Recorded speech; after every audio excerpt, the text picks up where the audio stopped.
6 years. We were the first one. Thank you for all of those of you who came to OpenStack Silicon Valley. I negotiated hard for you, and we got you those $99 passes, and a bunch of you came up to me and thanked me for that, and I'm so glad you took advantage of that, because that was a big negotiation. They wanted to charge us much more than that, but this is our user group. This is the first user group. This is the biggest user group of OpenStack, and the most important in many ways. And so for OpenStack SV, I felt like we deserved a little bit better than a $300 pass. So I'm glad you guys took advantage of the $99 passes and went to the conference. It was a pretty decent conference. A couple of us just got back from OpenStack East, which was fun. Hirschfield in the house. I saw him out there in New York. There he is. Rob is in here from Texas. So we've got some serious experts in the house, hardcore OpenStack people. If you think of Crowbar, you think of Rob Hirschfield. And if you want to talk about Crowbar, talk to Rob Hirschfield. He'll be around before and after, and is just a really all-around awesome guy. So just talk to Rob anyway. And the OpenStack mid-cycle, Ops mid-cycle, was 2 weeks ago as well in New York, and that was an awesome event. So I know some of you guys were out there. It was great to see you out there. Thanks for participating. And the next time we will meet for Ops will be in Barcelona for the OpenStack Summit at the end of October. So things are moving in OpenStack land, and I love all the participation. Okay, so while people are getting organized, I have my usual spiel / extremely important announcements, which all look like hieroglyphs to me at the moment, so let me get my glasses. My gosh. I swear I thought I wrote this big enough. All right, that's a little bit better. Oh, right, restrooms are in the back. Unlike the sushi sign, which has no sushi underneath it whatsoever, the restroom sign right behind it does have restrooms. So they're not lying all the time. There are restrooms in the back corner over there. First of all, I want to thank our sponsors, VMware Code and Marius in particular. Give them a huge hand for sponsoring tonight's meetup. And I got to hand it to y'all. You turned out. So large numbers, awesome. And so thank you, Marius, for hosting one of the biggest meetups we've had that isn't a birthday party or some sort of party. You guys show up for my parties, but apparently you show up for containers as well. And for Robert Starmer, who's just an awesome presenter, and we're so lucky to have him tonight. He spoke at OpenStack Mexico. He spoke at, his brother, John, who's also here with him, spoke at OpenStack Days East. He's spoken at a couple of other meetups. It's been phenomenal every single time. Ask him the hard questions, because he can go there. So we're really psyched to have him. Other awesome OpenStack events that are happening in the future. I haven't posted all these. Today, I just posted the next meetup, which is going to be September 15th, which I believe is next week. Calendar days are flying by. So there's a new user group in San Jose called Stacky, Stacky San Jose. And so their first ever meetup is next week on September 15th, and I posted it on our calendar too. So meetup.com/OpenStack, you can see it. It's Stacky, Ansible, and OpenStack with Flex. I will tell you it's a Flex sponsored event, so might be vendor oriented, I don't know. But it sounds interesting and it sounds fun, and it's a new user group that's starting in San Jose. So I'm trying to give them a little bit of love. So that's September 15th, and you can find the details on our OpenStack, our meetup group website. The one I haven't posted, but will post by tomorrow, September 21st, our friends from PlumGrid are getting together with Broadcom, and they are doing an OpenStack meetup on troubleshooting OpenStack clouds, from detecting black holes to microbursts. And speakers are both from PlumGrid and Broadcom, and that's September 21st. And then going from memory, I think October 13th, also right down the street on Page Mill Road, is another OpenStack meetup.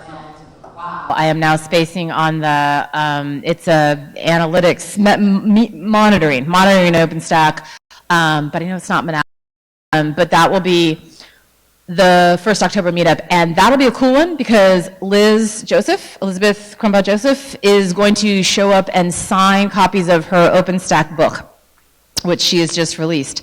So she'll be at that meetup, and I'll talk to you guys more about that in a couple of weeks at the next meetup, and I'll have more details. But so that's the October 13th meetup right down the road, book signing on OpenStack, and then a meetup on something about monitoring OpenStack. But just look at meetup.com/OpenStack, and you'll see that.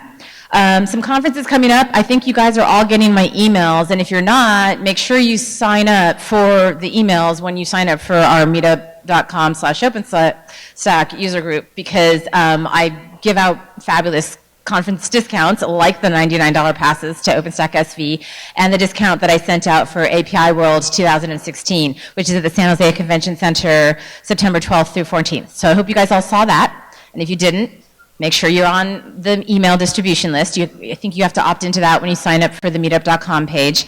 Also, I sent out a discount for the GitHub Universe, which is unfortunately at the same time, which is where I'll be up in San Francisco September 13th through 15th. So the GitHub training days are the 13th, and then GitHub Universe are the 14th and 15th at Pier 70 in San Francisco.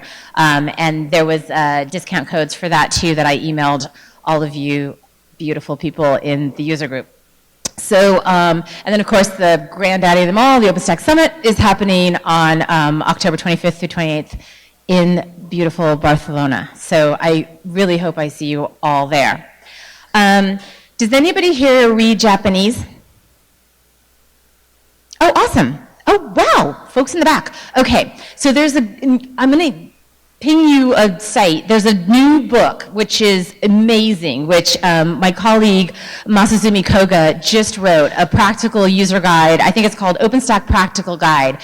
Unfortunately, it's only in Japanese. That's only unfortunate to us. It's not unfortunate to you because you read Japanese. But I know it's awesome. He also published a book on Docker that was very, very well received, and the only reason they didn't translate it is just because they didn't have the funding. But it's an amazing guide to OpenStack, and he just breaks it all down, and it's on Amazon, and it's called OpenStack Practical Guide by Masazumi Koga, and I highly, highly recommend downloading it because it's a great OpenStack guide, way better than the book I wrote. Just saying. He really goes there. He gets deep. So, so that's a really cool thing. And if you can't find the link, I can send you the link. I didn't want to plug in my computer and do all that because I figured there wouldn't be anyone that read Japanese. But there's 2 people. Yay, I love it. Also, we have a new Twitter handle. Well, it's not a new Twitter handle, but it's a Twitter handle that I don't think that many of you are on, where we tweet out a lot of information about this user group, and it's SFBay OpenStack. So be sure that you're following SFBay OpenStack. You don't just follow me. I am Software Dev Angel. You can follow me. Sorry, SW Dev Angel.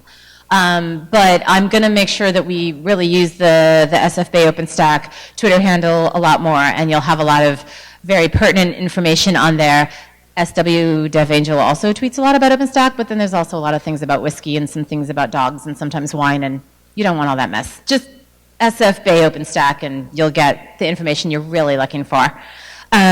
So that's kind of all the stuff. We have OpenStack Seattle coming on September 30th. For any of you folks that are just in town now and actually live in Seattle, make sure you check out OpenStack Days Seattle. OpenStack Days are winding down. We're almost done with them, but Seattle is the next one. And then we have OpenStack Mountain in December, which will be in Salt Lake City, Utah. And I think the first week of December. So there's still a few more OpenStack Days. But in general, just keep coming to the meetups, and I think those are the majority of the announcements, and I'm hoping that my dear friend Rick has figured out what he's going to present. Are you guys ready? I can keep talking.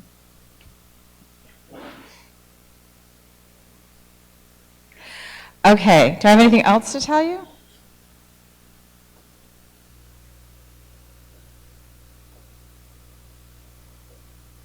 No, that's kind of it.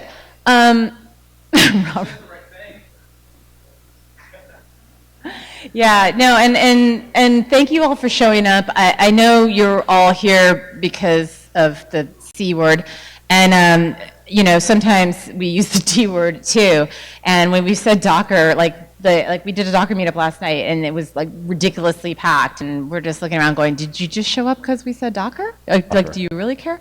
But this is actually, it's not just containers with OpenStack, containers on OpenStack is that actually super interesting topic. So he can go there, he can talk about Docker, he can talk about containers, and we can do all that in like the after mingling, but he's definitely going to talk about containers relating to OpenStack in this session, but Robert can answer any question, including digging up weird artifacts in Arizona or Mexico, because he just got back from the most bizarre trip. And I learned new vocabulary words because the things you were tweeting were things I had to look up. So he can also talk about interesting things that get dug up in deserts in Arizona and or Mexico. And he can even do it in Spanish. So anyway, so are you guys ready? Yeah. So I'm going to hand it over to my dear, dear, dear friend and longtime colleague, Rick and I.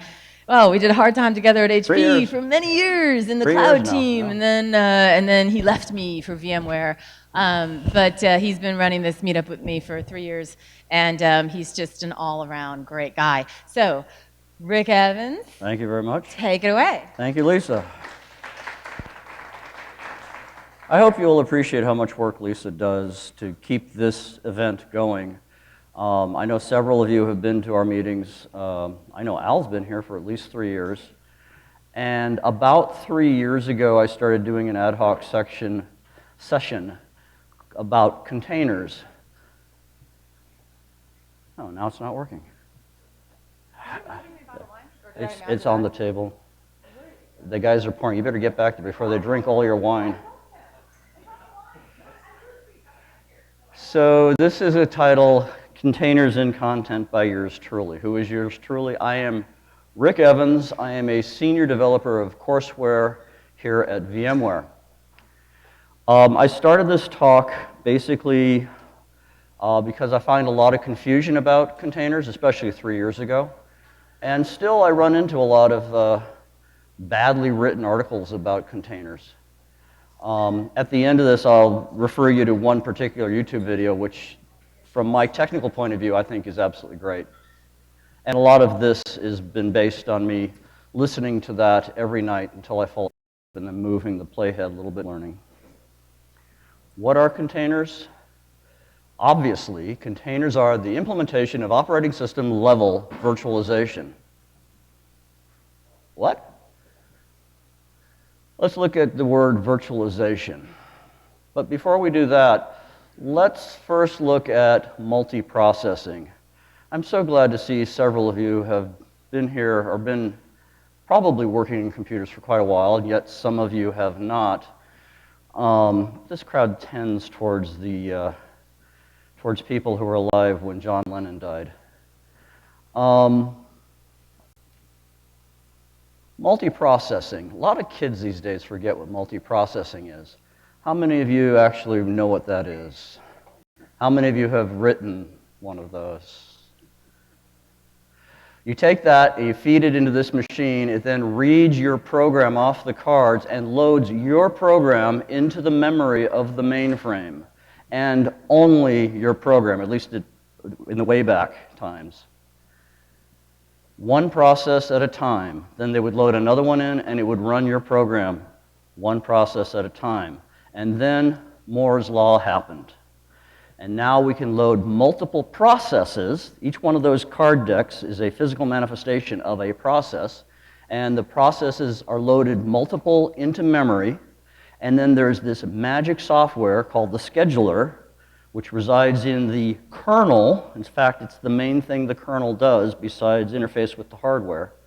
The kernel then swaps the registers out of the running process, stores them into memory, reads in the new set of registers, and kicks that program off from where it was suspended. Multiprocessing, it's magic. Now we have these computers with 16 and even 32 CPUs and even more CPUs. And imagine the flight navigation, the flight scheduling that has to happen to keep all those processes running, swapping in and swapping out. Most of you are computer science professionals. I don't mean to insult your intelligence. It's just the way I am.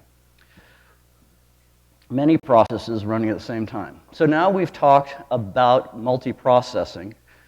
Let's now go back to virtualization. Most of you, again, their first initial brush with virtualization was, hey, look, I can run Windows on my MacBook. Or I can run Linux on my Windows laptop. Or I can run multiple Linuxes on my laptop. Or I can run multiple operating systems. A lot of people still think of virtualization as meaning running an operating system other than what the host machine is running. That's a good definition, but it's an old definition. Those of us in enterprise software who run data centers know that what it really does is it runs lots of OSs on our servers. So we can pack more operating systems onto our servers at a time so we can run more applications and just get better utilization out of the hardware that we've bought. So now we have the hardware. On top of that goes the operating system. How many of you know what DOS stands for? Not DOS, DOS. What does the D in DOS stand for? What? Wrong. Diskette. Diskette, a floppy diskette. That's how important floppies were back in the day. It stands for diskette operating system because you could run random programs off of this thing as opposed to running your cassette tape back and forth. Operating systems are important. Now, here at VMware, we make a little thing called a hypervisor. We're not the only ones, but we make a lot of environment, a lot of add-ons to the hypervisor. But basically, the hypervisor lets us run multiple guest OSs on a machine. If you have Fusion or you're running Workstation on your PC, you're very familiar with this. If you work in a data center, I'd be surprised if you're not running VMware software in your data center. And then you run apps on top of that. That's virtualization. Containers, as I mentioned before, are an implementation of operating system level virtualization. Again, look that up on the Wikipedia site in the first one. Really what that means is user space virtualization. What's user space? Now I know most of you know user space, but there's like 3 people here who don't know, and I want them to catch up. So bear with me. So the operating system is actually divided into 2 layers. The kernel layer, which I mentioned before, which is mainly responsible for scheduling all those processes in and out, but it also deals with the connections to the hardware via drivers and a bunch of other stuff. This is why Linus Torvalds is famous. He invented a kernel called Linus. He named it after himself. And that's why you call it the Linux kernel. Your applications run in what's known as user space. It's a separate section of the operating system that floats above the kernel conceptually. And in there, you run your little apps. Containers are processes. So see how I did that? Started off with multiprocessing, went into a little bit of operating system magic, and now instead of calling these operating system level virtualization, I'm just saying containers are processes. And again, I suspect more than half of you already knew that, but again, I think a significant number of you did not know that. So you can run your containers, and they will run your application code. What this enables us to do now is to run small web applications and have them communicate via TCP/IP and other web protocols. And if we're really clever and they're on the same hardware, they do what's called hairpinning. They talk really fast between each other. So this could be your web server, your application server, and maybe your web server, to use the lamp stack model, right? And these containers will talk to each other relatively fast. But because of their containers, and as long as we're working on the same operating system, I can pick one of these up and move it to another server somewhere else, and TCP/IP still works. So again, containers are an implementation of user space virtualization. So now a short history of containers. And this is not complete. I realized this week that there are lots of different opinions about what goes into a container. Again, I'll have a great reference at the end for, I think, the best one out there. I will leave out some brands. I apologize for that, but this is a fairly good list. In the year 2000, Jails came out on FreeBSD. And then in 2004, Sun Solaris was released with zones, which was another form of containerization, completely based, I think, logically based on jails, but different. Now, the interesting thing, when they were marketing zones, they called it Chroot on steroids. I would ask you all to raise your hand if you know what Chroot is, but I won't, because it'll embarrass those who don't raise their hand. I would ask you those who don't raise their hand, who don't know what Chroot is, to raise their hand, but that'd just be embarrassment. So let me just go a little bit into what Chroot is. Chroot is an operation that changes the apparent root directory of the current running process. What? Okay, so imagine you have your operating system. You all know you have a root at the top of your operating system. If you're not a computer professional, you wouldn't know that, but I'm assuming you're all computer professionals. The very top of your disk or your set of volumes is going to be root. You have a bunch of other subdirectories, and in there you have your local directories, your private directories. And then if you were Bob, for example, you might create a test directory, and you might set up another set of operating system directories. So what you're going to do is you're going to say, root, point to here for my process. It tricks the process into thinking that it's on a disk, but it's actually inside a bigger disk. Now, it's not foolproof, and you can read all sorts of security issues about why this is a bad idea from a strict security conversation. You can also read lots of articles about how they fixed that security problem. This is very handy for testing software, because you can pretend you have a server and you can run your test software here and it won't disrupt the larger computer. It's also really good for security code. But we're going to use it for processes. We're going to use it for our containers, and we're going to trick our containers into thinking that they are running on their own computer by using Chroot. That's why they called zones Chroot on steroids. There was another thing that came out, again, forgive me, I come from Sun, so I know this history. There are probably some other of these copy-on-write file systems. Copy-on-write file systems are very, very cool. When I first saw it, it was like the best thing that year, which tells you kind of what a sad life I have. It's based on deduplication. So let's look at deduplication. Suppose you have a file. As you all know, a file is really just a list of disk blocks. Let's call them ABCD. Let's copy that file, and let's copy those disk blocks. Well, that's a waste of time. And then let's also modify this file. We'll get rid of this disk block and add one disk block here. What we can do for deduplication is point to the same blocks, so we don't have copies of the blocks that we need. So that's basically what a copy-on-write file system does. It's a fascinating technology, and again, ZFS was the first one, and there's several others, and I cannot for the life of me standing on stage remember what the other names are, but they all end in FS, which stands for file system. Okay, so we had jails, we had zones. There's something called OpenVZ, which is still maintained and apparently very good, and that's all I know about it. Then came LXC. The interesting thing about OpenVZ and LXC is they're very much focused on operators, not developers. You can bring up containers in just a few dozen configuration lines. And again, for an operator, that's no big deal. We'll just write some shell scripts and bring all this stuff up.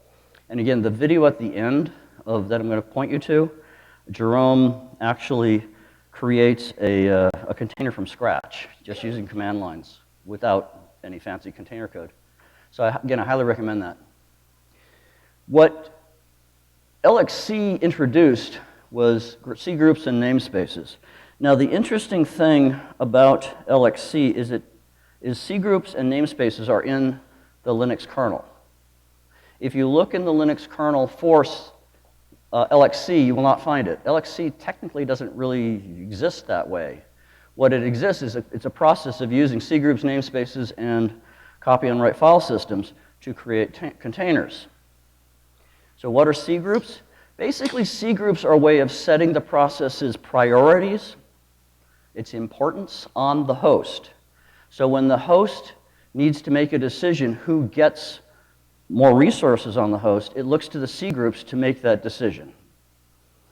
Namespaces basically limit a process's access.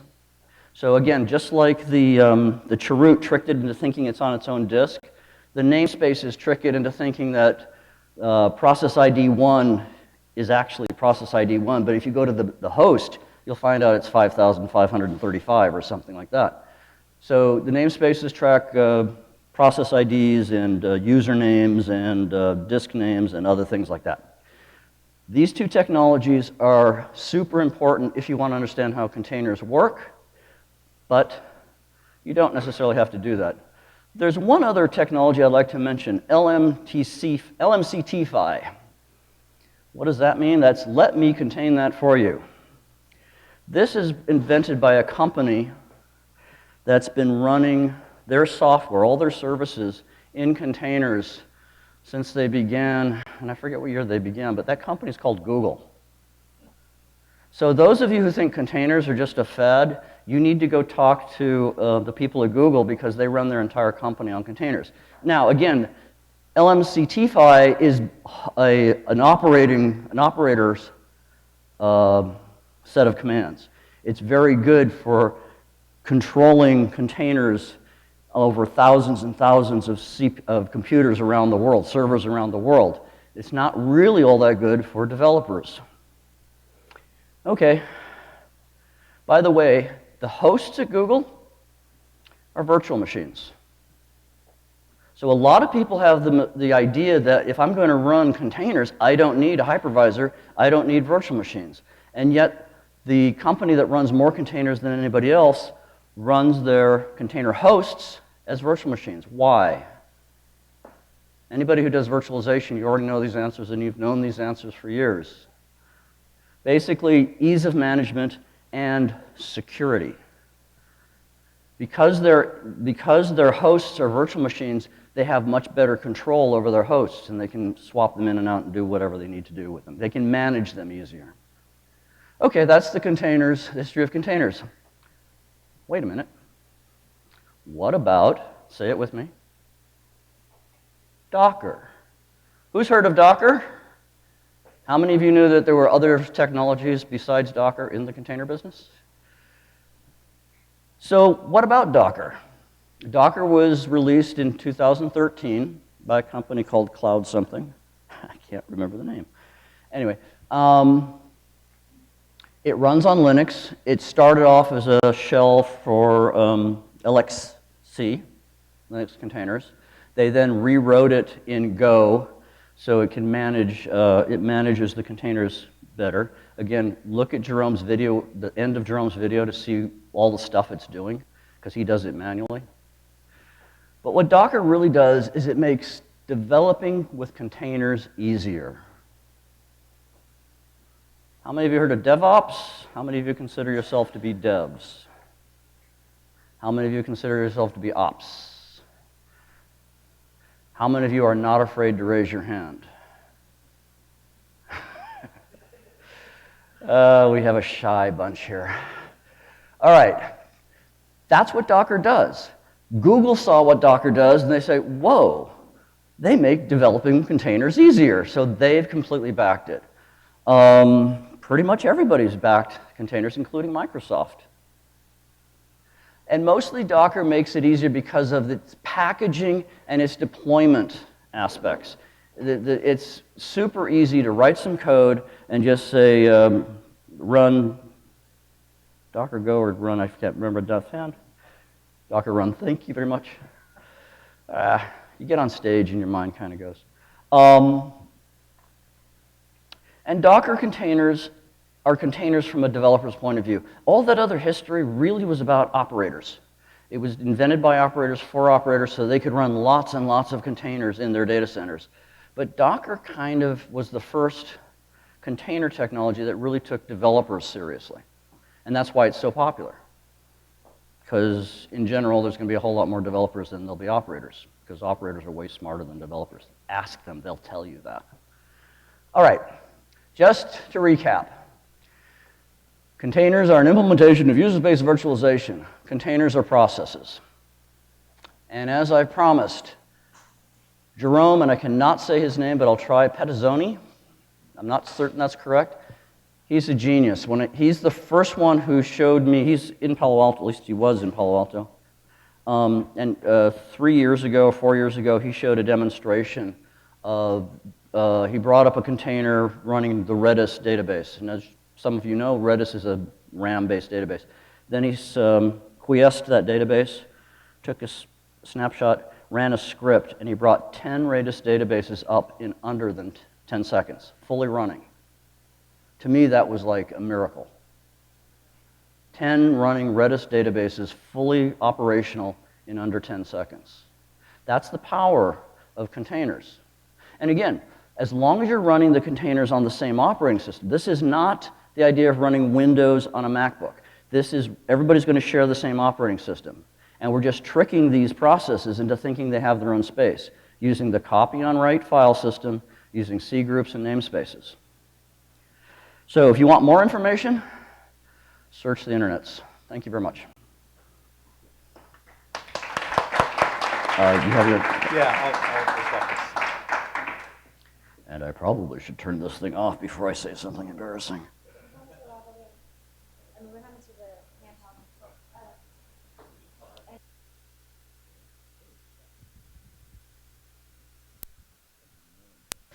Okay, so while Robert gets set up, and Robert is awesome at doing interactive sessions, so if you have questions, raise your hand. We do have this is streaming out live, so keep it clean, whatever you say, is being recorded and going out internationally. And we will post this recording also on our site, as we always do afterwards. So, all right, so while they're getting set up, I have a trivia question for you, because I'm just curious. Does anyone know what shirt I'm wearing? This is my favorite geek shirt ever, but I'm always baffled that nobody actually knows what it is. But does anyone in this room know what this shirt is? Really? And you call yourself open source geeks? Oh, really? No one, really, honestly, no, I'm not trying to make fun of anyone. Really, no one? How about if I tell you it's a text editor? Does that give anyone any clues? Wearing an Emacs shirt? You don't even know what it is? No. Oh my God. This. Okay, so not that I want to stare at that. I realize this is like we're going down a slippery. There you go. You got it. Okay, like so our presenter is the smartest person in the room, which is a good thing. He's right. It's Adam. It's GitHub's text editor, and I love this shirt. But I'm always shocked that no one knows it's a GitHub shirt. But anyway, it's my favorite GitHub shirt. Are you ready? I'm Can ready. I stop babbling? Yeah. Awesome. Okay. All Welcome, Robert Starmer, everybody. All right. Great. Well, thanks everybody. As Lisa and Rick said, there's a lot of interest in containers. I have as much material as Rick had on containers, and I will shorten that a little bit because he's covered a lot of the things that I think I wanted to make sure you guys had as baseline.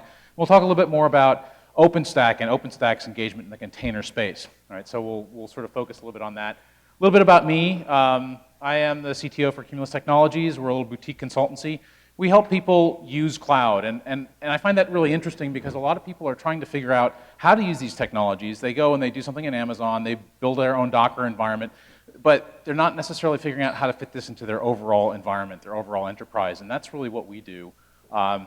You can certainly follow us. I'm on Twitter. If you folks want to tweet about stuff that you see, that's always good for me, but also good in general because it gets the word out there. It helps more people see about this stuff. We also have a newsletter. We provide an update on a usually weekly basis on things that are going on in this space. So if you want another news source, please go ahead and sign up for that as well. And this is actually being broadcast. Let's not break things. Sorry. Try this a different way. Okay. You're right. Mic drop is at the end, not at the beginning. I'll learn these things eventually. I'll get it. I will. So right now, this is being broadcast on our 5 minutes of cloud channel. It'll get cross-linked and everything else as well. But if you have people that are trying to understand cloud and you're having trouble explaining it to them, I actually do little 5-minute snippets on that channel. Sometimes that helps people understand what this cloud thing means from an enterprise services sort of perspective. So enough about me. What I wanted to talk about was a number of things. We'll talk a little bit about the container space. Like I said, I'll sort of speed that part up a little bit. We'll look at what's driving this. Why is it that the developer community is suddenly saying, I have to have containers. Forget this infrastructure service stuff. I don't need VMs. I just want containers. Containers are the answer to everything for me.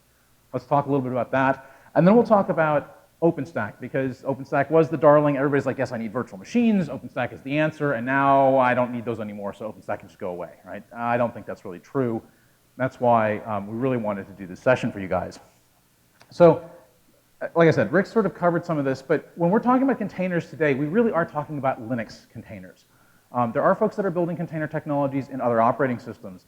The enterprise community is very interested in being able to run Windows applications on top of containers. And while there are some ways of doing that today, specifically as long as you have the right libraries that underlie your application, .NET application specifically, you can do that today, but it's still actually a Linux container.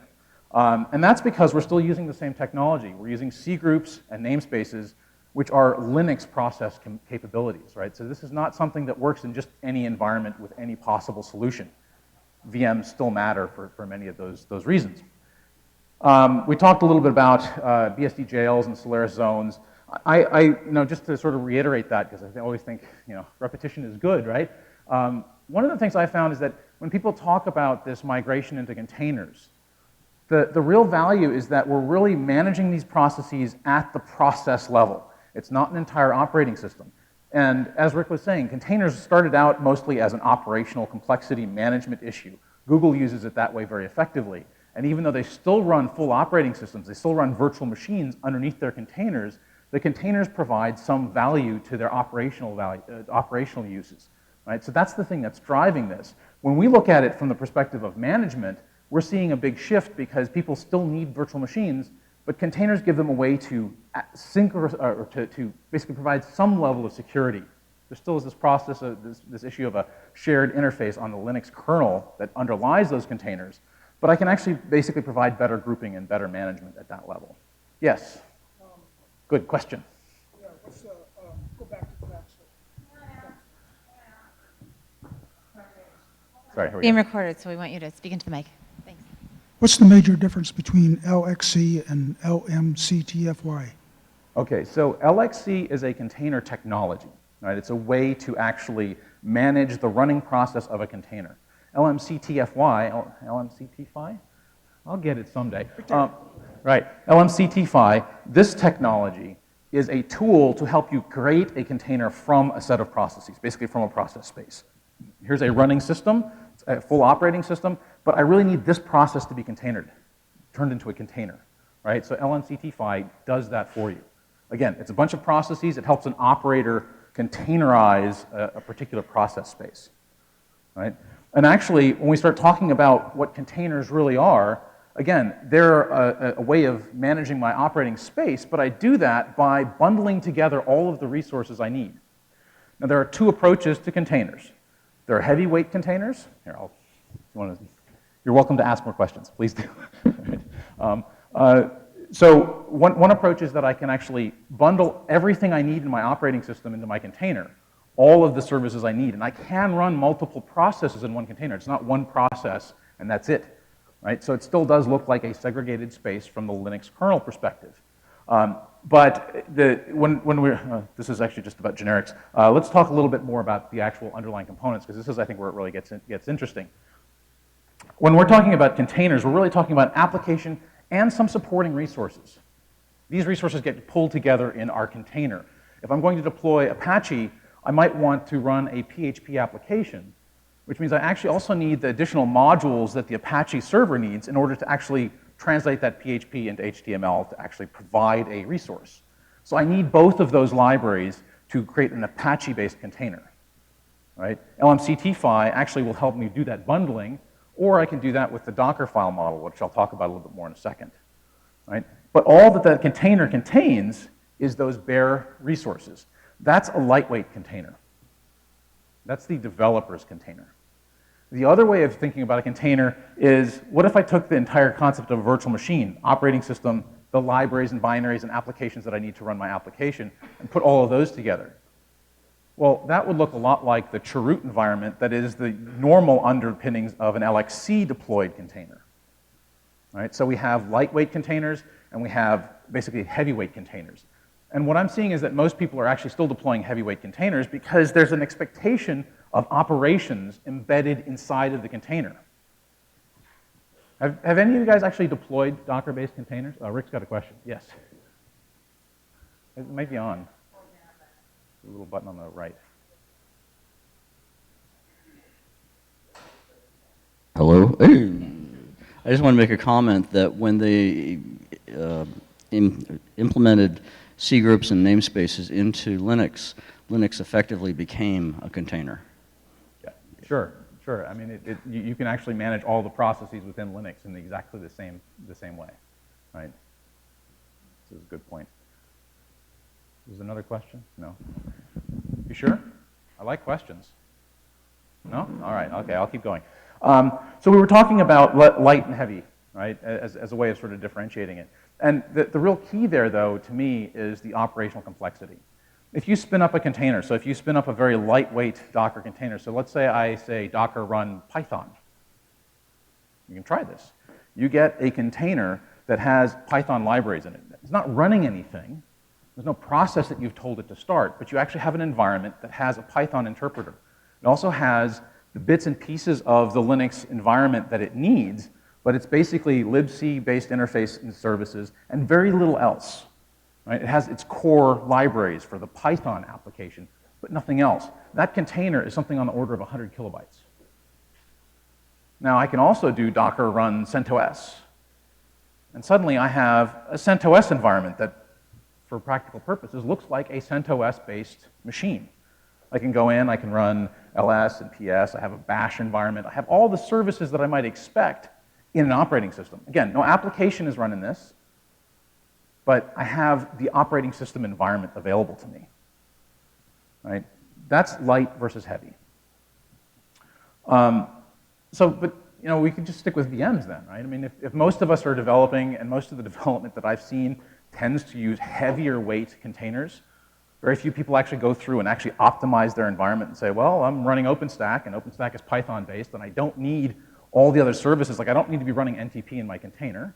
It's being run in the underlying operating system, most likely, to keep my time in sync across my environment. So I don't need to have that process there. I don't even need to have the code in my container for that, so let's not include that.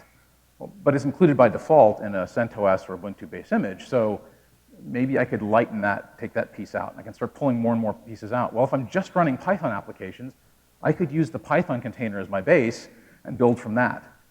But what you then find is that some operator comes along and tries to get into the container to see what's going on with that process and says, well, I can't run PS. I can't run curl to go and check and see if an API is working. Suddenly, all the tools I expect to have don't exist in that container boundary. Right? So that's actually an issue from a certain perspective. But the shift is that this is all being driven by people that are building applications in a DevOps environment. Right? People start talking about serverless and things like that, which we will get to. So the real driver behind this, as Rick was saying earlier, is this DevOps movement. Right? People that are developing and they realized, hey, I have this programmatic infrastructure, I can go to Amazon and I can get a virtual machine and I can get storage and I can get network services and I can get all the things I need to build my application, and I don't have to go talk to my IT department anymore. This is great. I can write code to talk to that because I have APIs, and so now I can actually define my entire infrastructure in code, and I'm running 400 operating systems. Now I have to manage 400 operating systems, right? That's sort of the other half of the DevOps thing, is that developers don't like operations. Even DevOps guys don't like the operational side of things. They can program it, yes, but they still have to own it. They really don't want to do that. So we found that, in general, the DevOps guys like containers because I can potentially start reducing my operational boundary to just the processes that I need, just the services that I need. Right, so this is the big shift that we're seeing. On the other hand, developers love containers because containers provide a different approach to managing your processes. And specifically, the folks at Docker, one of their two genius moves was being able to describe the creation of a container in very simplistic steps. I think there are 5 verbs in a Docker file. Right? There's basically copy something, get a file from the local file system, and put it into that container space. There's run something, like I need you to run a process to do something because it will change the container file system space. And well, I can't remember the others now off the top of my head. Anyway, there are a couple of different things that you can do, and that's the limit of it. Right? But you describe your container, you describe what's going to run in that with these simple operations, and when I run the Docker file process, it goes and runs all those commands. It copies the files in, it establishes the connections to local file systems if necessary, it creates network interfaces if necessary, does all that work for you, and builds an image. The nice thing about that image is now I have a unit that I can reuse. I want to take that image that I built maybe on my laptop, and it works great on my laptop, and I can hit my little web service within that and responds appropriately. Maybe I need to see if it scales, and I can only run 100 instances on my laptop. It's just not enough. I need to go to 10,000 running separate processes. So I want to actually run this out on a cloud. So I'll take that same image and use Docker's other genius enhancement, which is their registry, and I'll push this image into the registry, which basically means I'm going to put it into the cloud. Hey, clouds are great, right? I'm going to take that image, and I'm going to put it somewhere that I can pull into other container environments. So now I have a central resource, and even better than that, I can go talk to my test team and say, hey, my image seems to work at my scale, but you guys have access to more resource. Why don't you pull that image and redeploy it and run it and see if you can break it? Because I think it's actually good to go. And if the test team passes it, they can go to the staging team and say, hey, why don't you go spin this up on 2% of our systems and see if we run into anything when we make it available to either the greater test environment or yet better, put it into production. But on a small portion of things, right? Because the other half of containers is speed. If I have these lightweight containers, and even if I have heavyweight containers, to a certain extent I can deal with caching some of the larger images, I can actually change the speed of bringing up a service. A base operating system, bare metal machine. Look, you put 256 gig of memory in a machine, and you have a big RAID controller with 4 gig of disk or 4 gig of memory that it needs to process and make sure is absolutely and utterly reliable. You're going to wait for 5 to 10 minutes for that machine to get past its BIOS boot, and then you have to boot the operating system, which is going to take another minute. Right? Do that as a virtual machine. Well, I've gotten rid of most of the BIOS time, and now I'm looking at a minute, minute and a half to get my operating system running. And then I have to run all my additional processes, and eventually somewhere along the line my application starts. Right? Minute, minute and a half into the time of starting a machine. Or I spin up a container, which, as long as it's already been cached on the system, is really just starting a process, and processes start within milliseconds. Even if I'm using a heavyweight container, often I start my entire environment within the matter of seconds. The nice thing about this is that if I have a load balancer in front of that service, I can only turn that service on when I can finally start talking to it. And if I need to go back to the previous version, which is also probably cached locally still, you just restart the previous version of the service. So from a developer perspective, from a deploy and fix it if it's broken kind of a model, again, that DevOps world environment that people think about, this is the big shift. I can certainly do things very fast. From a developer, I love this. From an operations perspective even, if I find that I have a bug in my running environment, it's not like I have to suddenly try to figure out how I'm going to revert all the things that I've deployed, because I'm deploying them as these little chunks in containers. So I can operate this system much more efficiently.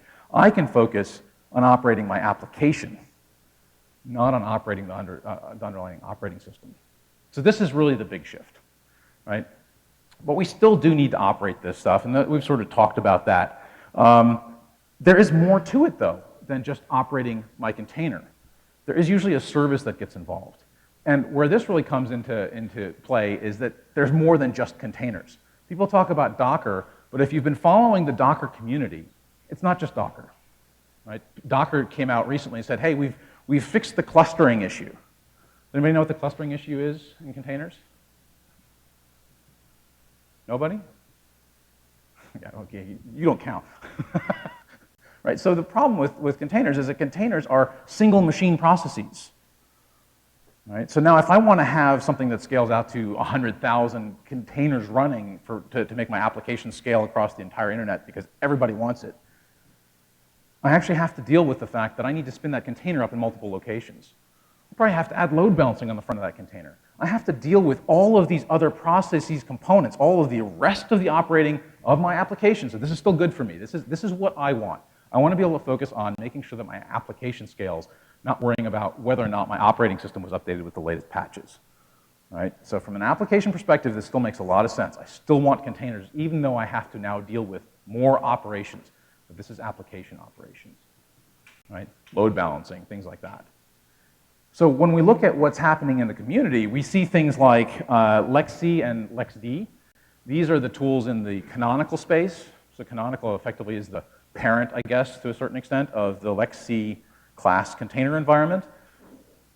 And there's still, I think, in my mind, is a gap there in that they don't really think about clustering. They've just given you an API to communicate with your container management rather than having to talk to the command line directly, right? So that's powerful, but not quite as powerful as Docker, or now more importantly, Docker with its swarm-based clustering solution, or the one that people really talk about more than that, which is Kubernetes. Right? These are tools that sit on top of the container underpinnings. And today, they really sit on top of Docker. Kubernetes and the CoreOS folks are working on an RKT, or Rocket-based container technology. You guys know there's more than just Docker, right? Docker and LXC aren't the only ones. As a matter of fact, there's now an opencontainer.org initiative, because people said, well, there's all these different ones, but in the end, they're really doing the same thing. They're just manipulating the C group and namespace capabilities within the Linux kernel, and we're using this nice layered file system that was part of the Docker model. But that all looks the same, so can't we start to unify some of these technologies? Yes, Docker is a charter founder, as is CoreOS. I mean, yeah, and VMware. Look, this is not saying any one technology is better than another. I'm not trying to differentiate at that level. You can consult with me, and I'll talk to you in much greater depth if you want to do that. But this technology really sort of looks at the operating management of those individual containers across clusters. Right? And then we can take it one step further. What if instead of having to manage my entire operating system, I start thinking about everything as containers? What if I want to run my NTP service as a container on top of any operating system that I deploy? Well, do I really need the entire CentOS environment, or the entire canonical environment, or BSD environment, or whatever operating system you enjoy using environment in order to actually just run containers? What if we had operating systems that were container-based themselves? Might make it a lot easier to upgrade. Unless I'm changing the actual Linux kernel at the base of the system, I probably don't even have to reboot the environment. NTP had a bug. We fixed the NTP bug. We restart the NTP daemon. Right? We would do that anyway, but this now makes it a container resource, one of n number of container resources across the entire environment. And there are a couple of companies that are working specifically at that level, saying, well, how about we have an operating system, and CoreOS, the Red Hat space, it's Atomic. CoreOS is a company. They also have their own operating system, which is a very nice model for doing this. There's Red Hat with the Atomic project, which is basically part of the CentOS Fedora open source side of things, although I think they've now released a production version of that. And then there's Rancher's, the other one that I've run into at least. And there, I am sure, are many that I have forgotten, not intentionally. But these guys actually have an operating system that, at its base, is designed to run all of its services as containers, including customer services, effectively the actual processes that you want to run to do some real work. Right? So we see these sorts of environments as well. And that doesn't include all of the networking services that also tie into that, but that's a whole other story that we could spend hours on. So we now know that we have the ability to sort of manage some core functionality. Right? We can actually manage our containers, our individual slice of life containers. We can manage those containers across multiple physical infrastructure components, across multiple resources. We potentially even have sort of systems level life cycle that we can do with CoreOS or Rancher or Atomic or others. Right? But there's more to it even than that. Because as soon as I start saying I want to operate my application, I have to start thinking about things like scale. And scale is usually handled by a technology called a load balancer. In the past, that was very much a hardcore networking function. You'd have to go to your networking team to get load balancing services. But with the advent of doing everything in software, people said, well, load balancing is a function that either I can do in my application directly. I receive a request and decide to redirect it somewhere else. That's one form of load balancing. There's a question, yes? Is that one? Yeah, just a green shirt.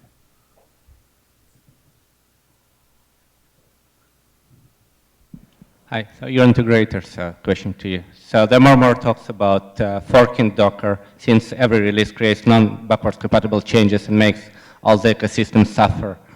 You're one of those people who suffers, I assume. So what's your view?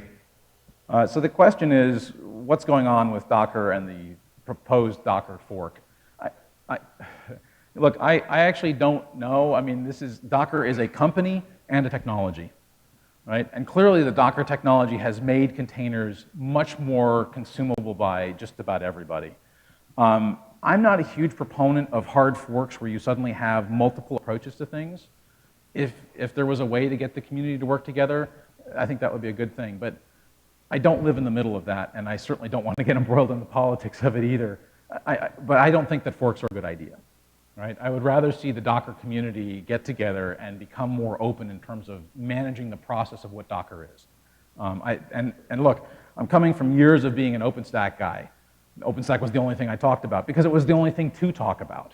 Now I think OpenStack is a core component of what we need to talk about, which is we're getting there, and I'm realizing the time as well, but we are getting there. But I think the Docker community could be the same. I don't see why it's not possible to actually manage that. When you mix technology and politics, that's where you get OpenStack, same story. Oh yeah, no. So there's difference between Docker, for-profit company, and Docker's technology. That's true. That's very true. But I think, look, I think the opencontainers.org solution might be part of that. If the core technology, the core functionality is part of an open community, yes, there's always going to be politics, right? I mean, there's politics in all the IETF work that goes on, right? There's politics in ANSI work. There's politics everywhere we go. Put two people together, you have politics, right? That's the reality of it. But I think that the core technology is actually part of an open solution. The network services, which I think is maybe the thing that triggered your thoughts, is one of the areas where I have actually worked with companies that have problems with the way that Docker manages the network updates and changes in the network. I've worked with people that have had issues with the way the registry is managed in terms of the Docker community and the Docker space. So it's not like this is a new problem. It's been a problem almost from as soon as there was an ecosystem. Docker just needs to manage their ecosystem better. And if this is a topic you're interested in, our last meetup on August 17th, the second presenter after Robert actually went there. He talked about workarounds, he didn't exactly call it forking Docker, but he kind of went there, and it's recorded and it's on our calendar. So if you look at the August 17th date, you can look at his presentation and also the other one. And I think this conversation is actually going to get much more interesting when SwarmKit goes. Then we're really going to go there. It's going to get really interesting. So we'll have a whole other meetup on that when that comes around. But good question. So the other part of this particular slide, the message that I wanted to bring up here, is the fact that containers are now also something that you can get as a service, right? So it's not just the fact that we have to manage the rest of the infrastructure. We have to figure out how to manage load balancing. We have to figure out how to manage our storage interactions with these services, right? We have to manage the distribution of compute. All these things still have to be managed, and there are service providers that you can go to that actually will do that for you. So if your goal is to run containers, you do not have to run them yourselves. At the same time, if you run a lot of containers, you probably will want to run them yourself. So then you still have to manage these sorts of resources. And that's the value of public versus private cloud writ large, just in the same cases as you see anywhere else.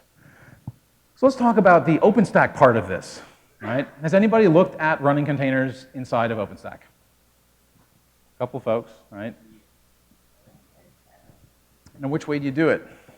I say there are two, and I have 3 bullets up here, but really there are even more ways than that. When I'm talking about 2 ways of running OpenStack, I'm really sort of saying that there's 2 ways of using containers inside of OpenStack. Either you let everybody do what you guys probably do. You have access to an OpenStack environment. You spin up a couple of VMs. Maybe you actually deploy something like Kubernetes or Docker Swarm in that environment. Now you have a container environment. This is great. As an end user, you don't really care about the rest of the problems, but you also don't realize maybe that you're running double encapsulation on your network, which means that your network performance is probably dropping, right? You don't realize that maybe this is not the most efficient way of doing it, and actually from an operational perspective, if you have the deployment that you've now built yourself, that means, guess what? You get to operate it again. So now you're again doing the operations of the infrastructure. The other approach to operating an OpenStack environment is to actually get the IT department to say, well, look, if we have an OpenStack service that we're managing for our users, we can also manage a Kubernetes environment or a Docker environment or what have you on top of that.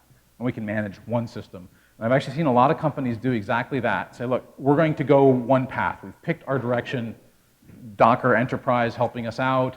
doing it open source community way, talking to the core OS guys and deploying Tectonic so we have a Kubernetes environment sitting on top of the service. There are lots of approaches to how, but the real differentiator is, are you going to have to operate lots of little environments and each team has to be their own operator again?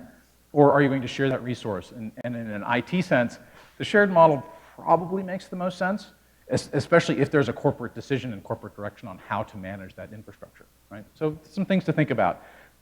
Yes?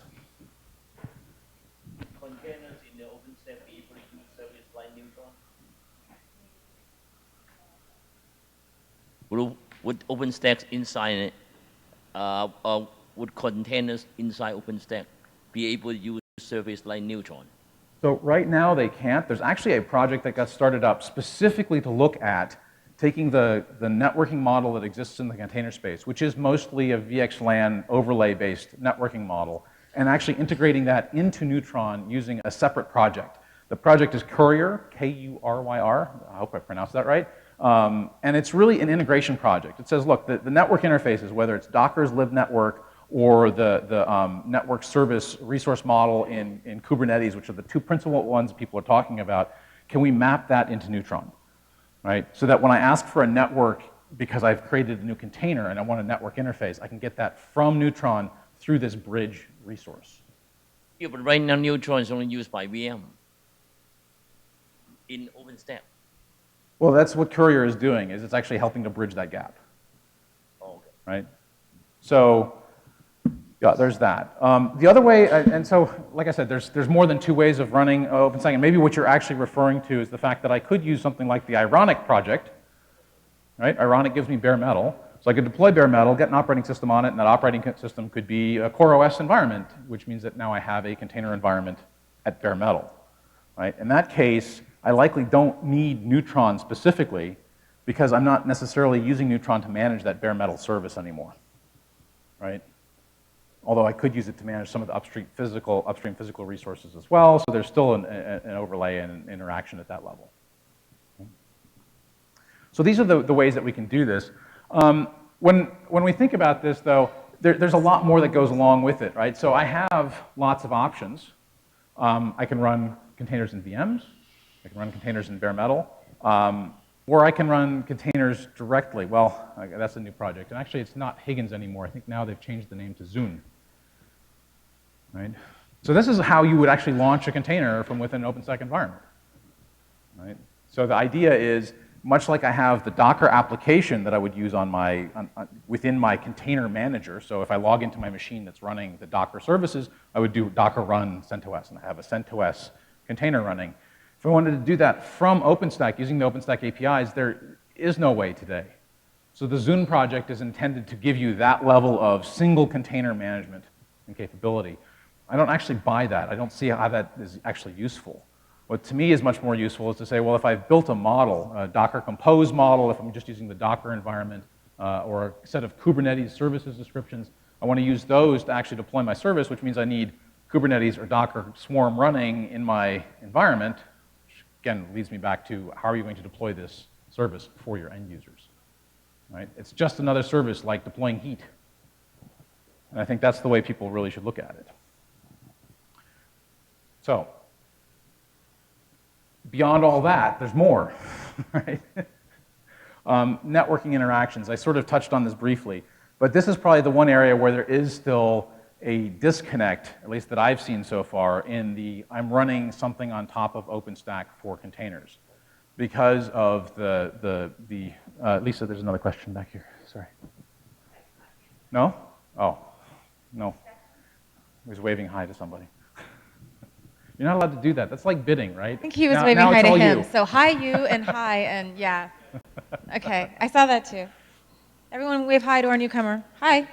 Right, so the networking interaction one, like I said, there's the Courier project which is trying to help address this. But right now, if you deploy Kubernetes or Docker Swarm on top of OpenStack, on top of VMs, and you're using tunneling as your technology for actually connecting your tenants together, or your tenant networks together, you have a tenant-level tunnel within OpenStack at the VM level. And now when you've deployed containers, most likely, unless you've actually gone in specifically and said, I want flat networking in my container environment, in other words, use whatever already exists, which most people don't do, I've also created another layer of tunneling on top. So this is something that might become an issue. Now, it becomes a performance issue more than anything else. Multiple tunnels means that I have potentially smaller packet sizes if I've actually configured everything appropriately. And again, that means that you have to go in and tell the system what MTU to use. Do you guys like to play with MTUs? Anybody? Okay. Not something most people want to mess with, right? But you can set the environment up so that your tunnel inside of a tunnel inside of a tunnel actually works, right? And the system is functional. There is a performance impact. It's not the end of the world, but it's something to be aware of. It's something most people don't even think about when they're looking at this. The other thing is the sort of network address translation and the load balancing services. If I'm going to use OpenStack to run my container environments, one of the nice things I have is this functionality already embedded into OpenStack. And again, the Courier project is a part of this, but there's also still a gap. If you look at the Docker Swarm service, I haven't looked in the last couple months, so they may have fixed this, but their initial resource was, we can actually load balance the actual edge container, but when you start to want to present this out to the rest of the world, we don't have the engagement to actually manage a third-party NAT device or a third-party load balancer, which would be like an OpenStack deployed load balancer, to actually make that translation happen. So there's still some gaps in even that part of the network integration and functionality, but in the long run, this is still the right model. Infrastructure service to manage your infrastructure, container service for your application developers to run their containers. And you can actually provide good segregation between those two resource domains. The other piece that has to come into play is storage. Most people talk about not wanting to run persistent services inside of containers. At least I'm one of those that often says that in general, unless you know what you're doing, you don't want to do that. Why? Because containers, and especially when you have a cluster container manager, often there is no definition of driving those containers to a specific end host. In the OpenStack environment, if I create a virtual machine and add storage to it, so I have some local storage that's persistent, it's a one-to-one mapping, right? And that one-to-one mapping means that if my container gets deployed somewhere else, even if I mount a local disk, the disk might be different, which means that if I was using that to store a database, I might not have my database anymore. So now I have to actually have the ability to have potentially a distributed storage layer in my OpenStack environment, which is actually something more like the Manila file services or something along those lines to provide that distribution interface to actually support persistent storage through containers on OpenStack. So again, this is not well ironed out at this point, but in the long run, it still is useful. Yes? But you can use service change back to the original hole, even when the VM migrates or a new. So VM migration is different. So the question was, can we use service chaining as a way of addressing this storage issue, right? The issue there is that unless I'm actually migrating the VM because I had a VM failure, and that's why I'm restarting this container, and the container was rescheduled onto that same VM, the VM migrates, that's fine. Everything continues to follow that particular virtual machine. That's underlying my containers, right? So that's the operating system that's supporting my running container. But what often happens, containers are designed to manage, especially in the cluster environment, they're designed to manage the fact that a container might fail.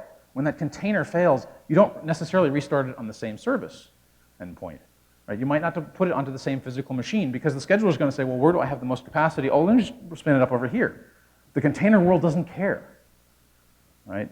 The service constructs within Kubernetes or Docker Swarm environment will redirect the requests that were going to that particular service to that new container. Right?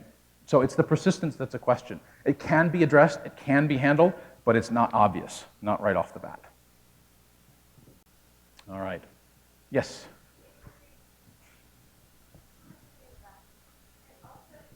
I'll just, while I have this, to remind you, everybody live tweeting, remember SFBay OpenStack, tag that, and I can retweet you, and we need to, and follow that, so build that up, and here you go. And at Starmer. Are there implications in a real enterprise environment related to IP address space consumption and management with containers? So the question was relative to IP address management within an enterprise. Most enterprises use 10 space as sort of the general thing that they're using and managing that drops into a network environment. One of the things that most container environments do right off the bat is they effectively put a NAT layer at the edge of the environment. Right? Whether that's a single system container, often if you spin up a Docker container and you actually want to use it, you actually want to send like a web request at it, you have to do port mapping. That's the normal process for doing this. So you say, well, the container process spins up internally on port 80, and actually I would like to expose it on port 80. I'm going to expose it on port 80 on, my host public interface. That's the one that's most likely, right? So there is effectively this embedded mapping service, and that maps down to the VM or the physical resource that's actually running those containers. When I actually build a cluster, often what ends up happening is I'm building this internal tunneling network just so that the containers don't have to necessarily NAT at that level. They're still going to NAT internally, it turns out. There's still that local container to tunnel NAT, and then it talks to wherever it's going to talk to in that network. And then potentially it goes through another NAT, which is often where the load balancer is, the public side load balancing resource would live there as well. And that's what I was saying, in terms of integrating containers with OpenStack, there still is a disconnect. I haven't really seen anybody say, hey, F5 load balancers are the best because we integrate both containers and non-container environments, right? So these are the sorts of things. But the other thing I was going to talk about is scheduling. This is another one of these areas where the two systems sort of miss each other. When we talk about scheduling, if you look at the OpenStack community and we talk about scheduling, everybody has their own scheduler. Where am I going to put my storage resources? Well, let me go talk to Cinder, and Cinder will tell me which storage resource to talk to. Cinder's doing the scheduling. I'd like to spin up a virtual machine. Guess what? Nova looks in its scheduler process, and generically that's the filter scheduler, and it determines where it's going to drop a virtual machine, right? And then I keep going through that process, and eventually I've hit 8 different schedulers, and I finally got my entire service deployed, and it's all a good thing, right? Containers, guess what? Same thing. Everybody has their own scheduler, and they say, well, let's start with point 0. I have 8 container environments all running. They all have 8 cores each, which means I have lots of space. I would like to deploy a container, turn it on. Yes, and I'm going to put it on machine 3, right? It doesn't care about the fact that that VM is actually sitting on a system that's kind of overloaded because it just sees that it has 8 cores of resource available to it, right? So there is still another gap here. There's some folks that have been talking about using the Mesos scheduler, which is an interesting scheduler because it's a service request scheduler. Unlike most schedulers that are out there, which sort of collect status from the edges and say, well, just tell me what it is, I'll make the decision, and I'll tell you what to go do. The Mesos scheduler actually has people bid, right? The edge resources say, I have capacity, I could actually take care of that for you, and the first bidder wins the race in the Mesos model. The nice thing about that is that it works across all resources. You want to actually find something that has enough compute, you can ask for compute capacity. You want to make sure you have enough storage bandwidth. Most people don't think about that in terms of scheduling, but why don't I ask for enough compute capacity and enough IOPS at the same time? The only schedulers that should respond have that level of IOPS minimum and that much compute available for them, right? So this is a huge space here, but this really comes down to making best use of your resources. Most people think, oh, it's a cloud or cloud-like resource, so I don't have to worry about this. I'll just keep adding capacity and keep using it, and nobody will care until you actually start looking at the bills at the end of the quarter. That's when it really starts to hit home. Yes?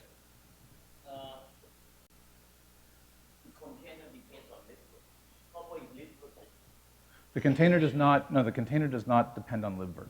Oh, because I was just thinking about using DPDK when the libvirt is being taken out. So DPDK and containers, I have not looked at that space, so I don't really know what's going on there. But but containers do not use libvirt. They use the namespace mechanism within the Linux kernel, and that's one way that they provide segregation of network resource.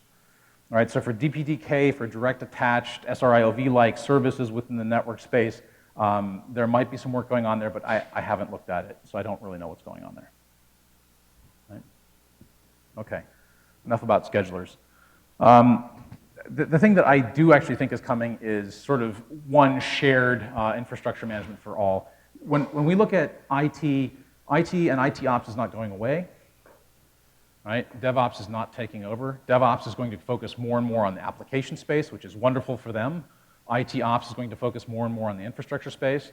And right now, I have found 0 companies that can actually run everything as containers.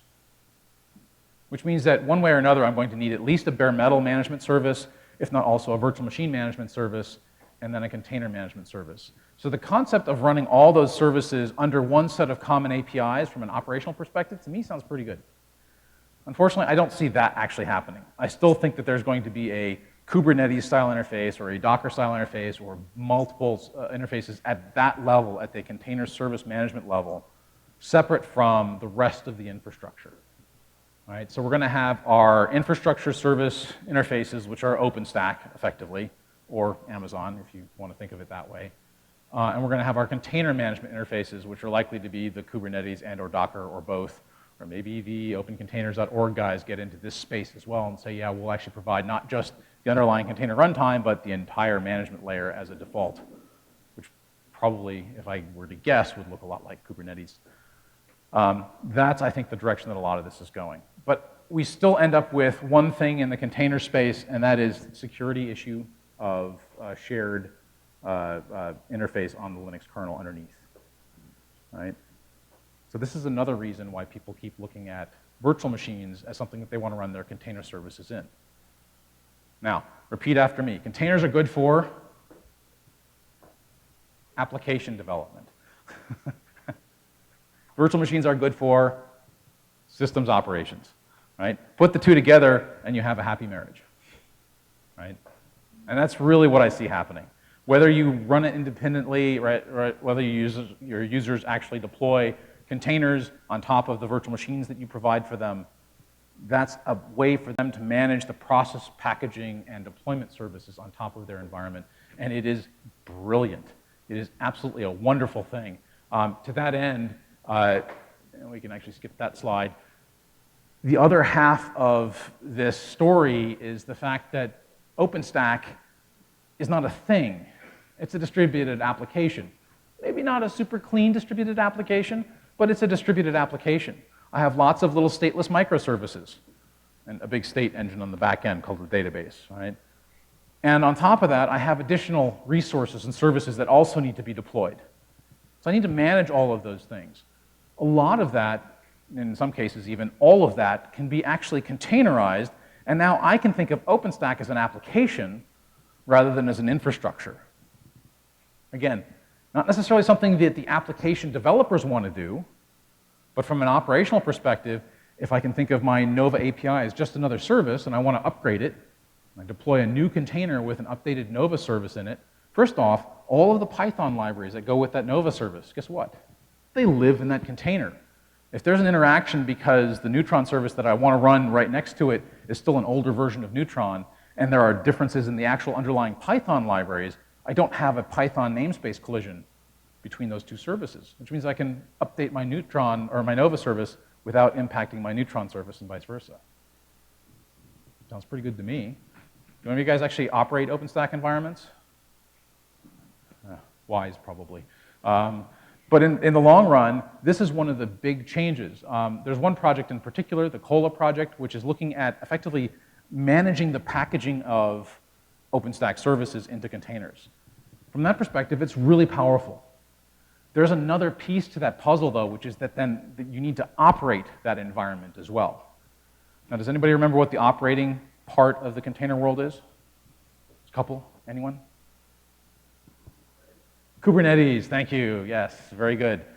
So we're seeing a lot of people talking about this now, right? There's the container project, and then we start thinking about the underlying resources and operating it, and that's the Cola Kubernetes project. And there are a bunch of people that are working on this. I talk a lot louder if I talk that way. There are lots of projects that are already started on this. One is actually the Cola team is actually also looking at their model of Kubernetisizing. It's getting too crazy. Basically taking the Kubernetes model and turning that into something that can be used to manage Cola deployed and created containers. So while there are lots of ways of approaching this, one way or another, we want OpenStack and containers. I think the community is headed this way. And we want a way to operate it. The nice thing about using something like Kubernetes, now we didn't really dive deep into the Kubernetes environment or the Docker environment, but one of the things that these environments, the container operating environments provide, is a load balancing service. And anybody who has actually deployed an OpenStack service for production often finds that they don't want to have one Nova API. They actually want 2 or 3 services running, preferably on separate pieces of physical hardware, so that I have resiliency. Right? I can always hit the Nova API. That's important to me. Well, the container operating environments actually drive exactly that model. They take the multiple services and say, well, I can actually provide, in the Kubernetes environment, it's called a service description, which effectively says I will load balance multiple pods. Pods are groups of containers, but that's, again, maybe too deep. So I'll load balance my containers. That sounds good. Why don't I just provide a description that does that rather than the current model, which is, okay, I turn on Nova on 3 different machines, I turn on an HA proxy instance somewhere, or maybe I use my F5 or whatever other load balancer I might have, Radware or something, right? And I actually go and configure that to load balance the 3 new Nova services that I've deployed. Oh, and then I create another instance, another virtual IP, and I load balance the Neutron services and the Glance services and the Cinder services, right? So I've actually added operational complexity by not using a container operating environment. So COEs can be very powerful, and so the Kubernetes plus containerized OpenStack service model is fantastic. Just using this to actually deploy and validate an OpenStack service, it's like a breath of fresh air. Suddenly OpenStack is not that hard to work with. Because if something doesn't work, it's not a question of how I'm going to uninstall all the things that I don't even know what got installed to try to get back to a bare state so that I can try again. I just delete the container and start over. That's great. And again, that's the application developer's view into this. I bundle the things together. If I need to remove it, I just delete it and start over. Incredibly powerful. All right. So, what are containers? Segregated processes. Right? Containers are a way of bundling my application and its specific libraries, potentially the rest of the operating system as well if I really want to go that far, but really it's the application and its libraries and I can put it together. Right? I can operate those things because I can provide an operational model that stitches multiple containers together, potentially across multiple physical hosts. So I have a way of actually managing and manipulating scale from the container perspective. I still want things that live underneath the container environment to be functional. So I want ways to scale things. So I'd like to have load balancing service. I'd like to have virtual machines potentially to run my containers in because that potentially gives me a security boundary that I can use much more efficiently. Right? And maybe a better management boundary because now my operating system can be managed by spinning up a new operating system rather than having to spin up and manage and manipulate an operating system live. Right? So I can tie all these pieces together and we can actually then containerize our OpenStack environment and treat it like an application, which is very, very powerful. So that's what I had for you guys. And we have a little bit of time for questions. Yeah, and just a couple minutes. yes, obviously. Thank you so much, Robert. And John, did you catch that? That was the tweet of the night. OH, suddenly OpenStack is not that hard to work with. That was my tweet of the night. Yeah, if you can make OpenStack not that hard to work with, we're putting an S on your chest. It's not me. That's the Cola guys. I think they've done a huge part of the project. And Rob's going to talk at the summit, so you guys should go to Barcelona and listen to Rob talk about Kubernetes. We should get Rob back here in a couple of weeks to talk about all that here.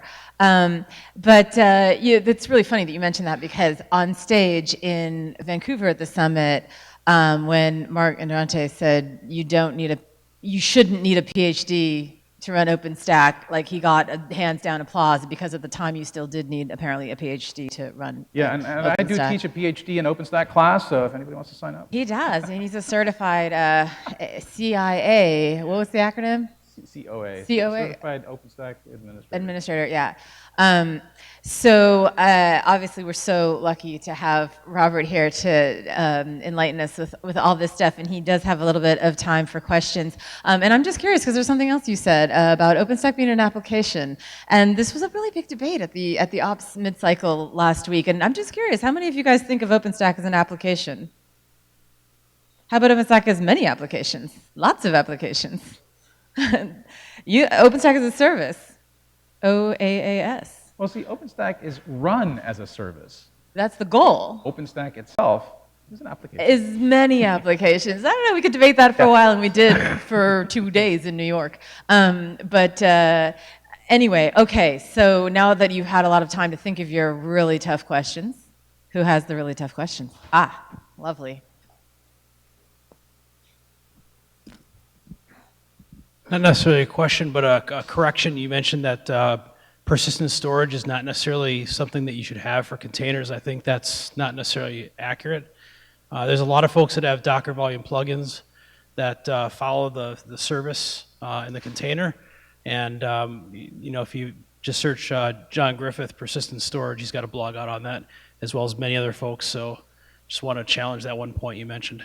Yeah, and that's a good point. I was not trying to say that persistent storage is impossible in the container environment. By default, most people, if you deploy Docker Swarm or Kubernetes, you don't have persistent storage, and people are confused as to why it is that suddenly their application breaks when they're in that kind of an environment. But it is certainly possible, right? Good point. Who else? Okay.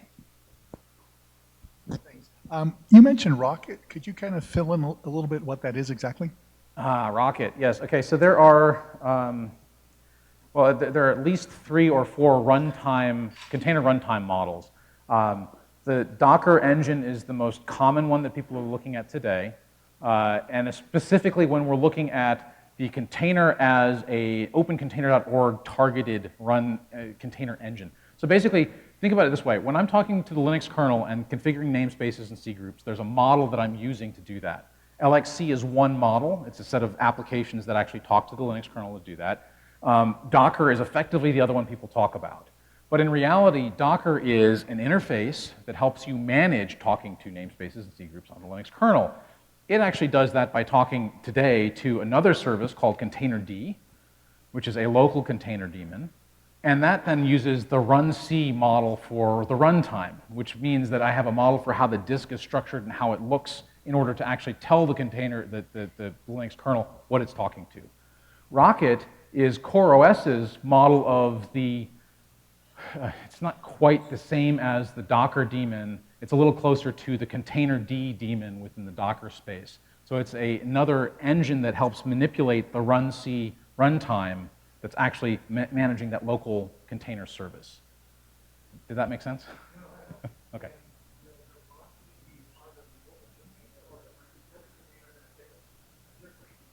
So what I've seen right now in Open Container is there's runC, which is that low level. If you tell me where the file system is and what you want in terms of service resources, I can actually talk to the kernel for you, right? That's effectively what runC does. There's a service on top of that, which opencontainers.org has, which is the Containerd daemon, which, like I said, to me, that's the closest to the Rocket model. Rocket does a little bit more, which is that Rocket also will interface to an upstream image repository for you, for example. The Containerd daemon won't do that. It just sort of says, oh, I might have multiple container services running, and I can help manage those different runC runtimes at the bottom level. The guys in CoreOS, Docker, et cetera, are all part of the opencontainers.org foundation, or group. Foundation. I think they're part of Linux Foundation, aren't they? Or headed that way? It's all in conjunction. Anyway, lots of foundations working together in harmony. So I don't think Rocket specifically will become an open standard necessarily.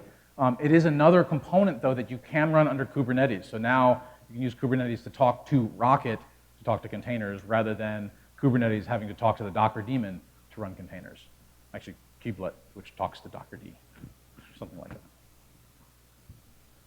Other questions? Is your hand up, Rob? Oh, this is going to be a Rob's going to clarify tough and question. correct me. No, he's going to, sizzling, I can tell already. Yeah. Wrong. Try again, Robert.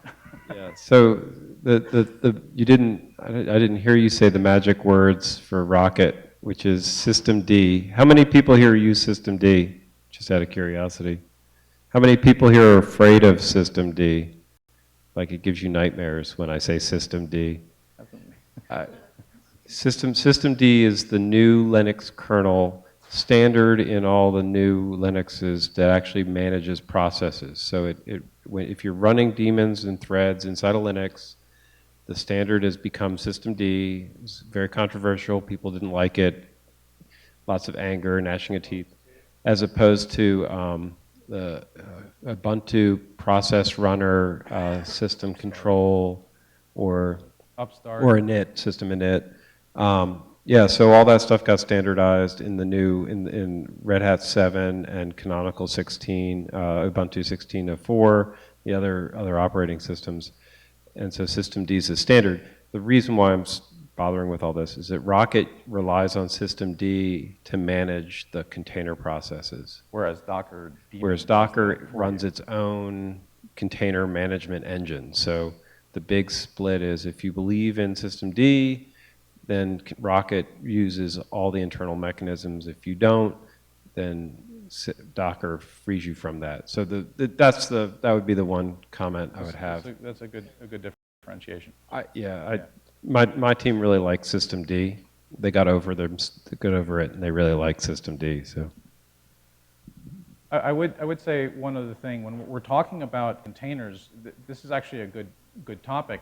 Often, if I install something like Apache on an operating system, I install, in addition to Apache, the plugins to support systemd managing my Apache service. And in reality, what that's doing is it's actually managing the process start and stop, and if the process fails for some odd reason, the memory error or something like that, systemd will actually try to restart it because it says, well, you said you wanted this running. So it's watching the environment for you. Rocket effectively does the same thing against containers. And most people, the first time they deploy a container, they don't realize that just because they started the container and the container has internal to it something that starts a process, that doesn't mean the container will continue running. Something still has to watch that container for you. Docker will do that if you tell it this is always going to be running, or just run it and see what happens.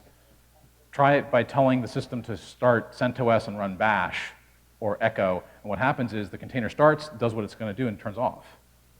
Most of us don't think like that, right? So there is a sort of a shift that we have to come into, and it's part of this whole system of what's actually making sure that my services are running the way I expect them to be running. So another shift in thinking. Okay, any other tough questions? By the way, you can ask questions about VMware too. We've got a couple of VMware experts here, and we're just off of VMworld, where I hear open everything. Everything's going digital, everything's open, running on AWS, OpenStack clouds. It's all going to be happiness. Anyway, I heard a lot of rumors that came out of VMworld last week. We'll see how soon those come true. At a high level, just comparing container environment to the VM environment, could you talk a little bit about security concerns from a VM perspective versus a container environment? So yeah, I mean the big security concern in the container environment really comes from a shared environment with containers. So if I have multiple tenants and I'm trying to provide security, my understanding is that most of the services are secure. Network service is well understood. Storage service tends to be very secure. The one area where there is effectively no way really around things is that I'm talking to the syscall interface on the Linux kernel. Everybody has to talk to that interface. That is the touch point between my container and the rest of the environment.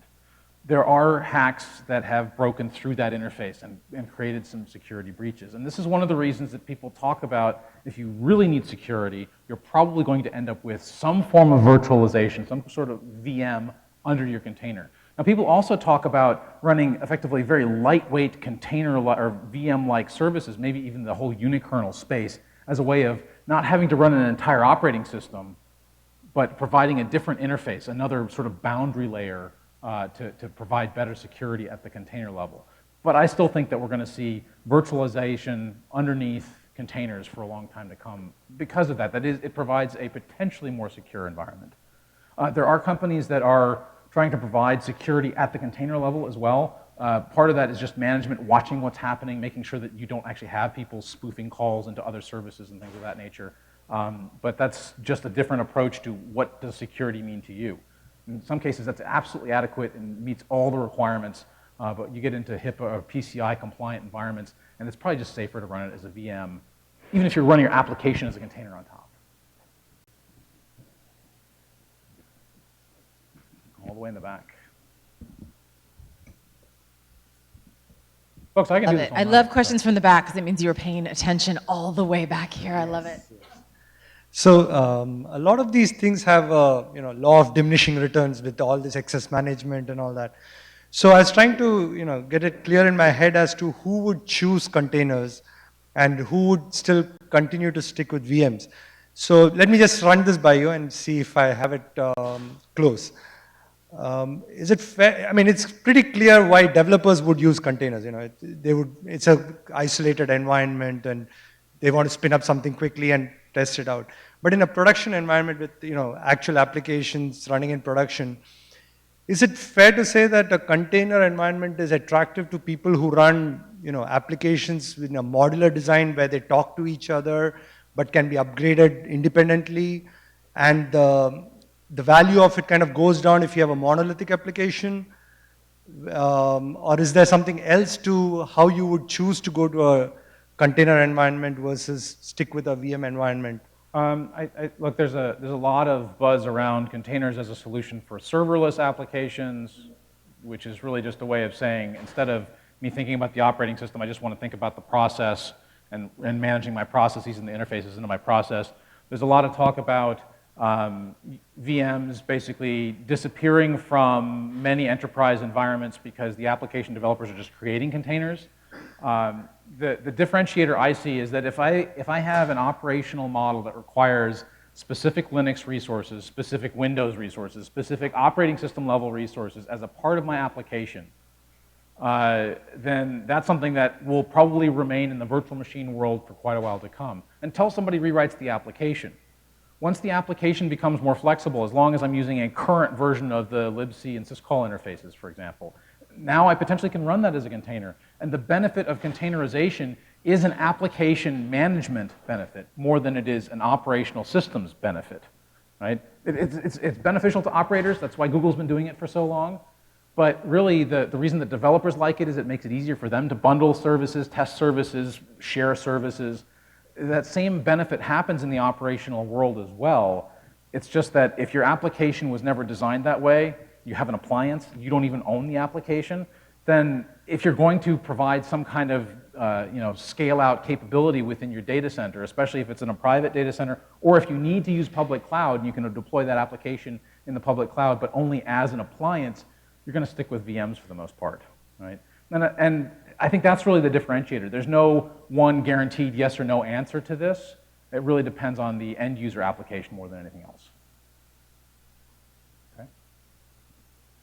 Any other questions? I think actually Robert can stick around for 15 minutes and we can do the questions when we mingle.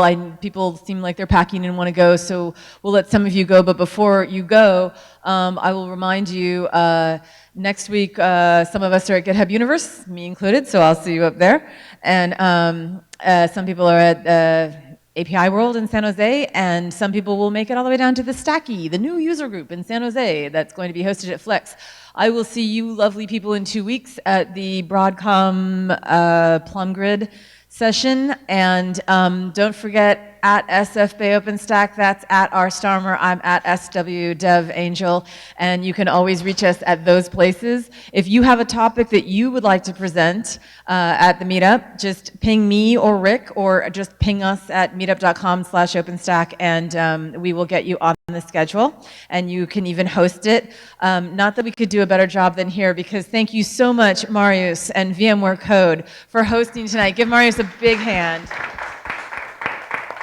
It's not easy to do this, I know. We did it at HP for almost 3 years, and so we're moving it around now and spreading the love, around, sharing the love. And so thank you to our hosts, our sponsors, and they've done this more than once, and I hope we can do it here again because it's a beautiful, lovely spot. And we will have the beer at the beginning of the meetup next time, we promise. We promise. So Robert will be here, John will be here, Rob is here in the back, who also can answer questions. We've got the Code Fresh team in the back. I'm here, Marius is here, Rick is here. Come bug us, ask us questions, and thank you so much and drive safely. Have a good week.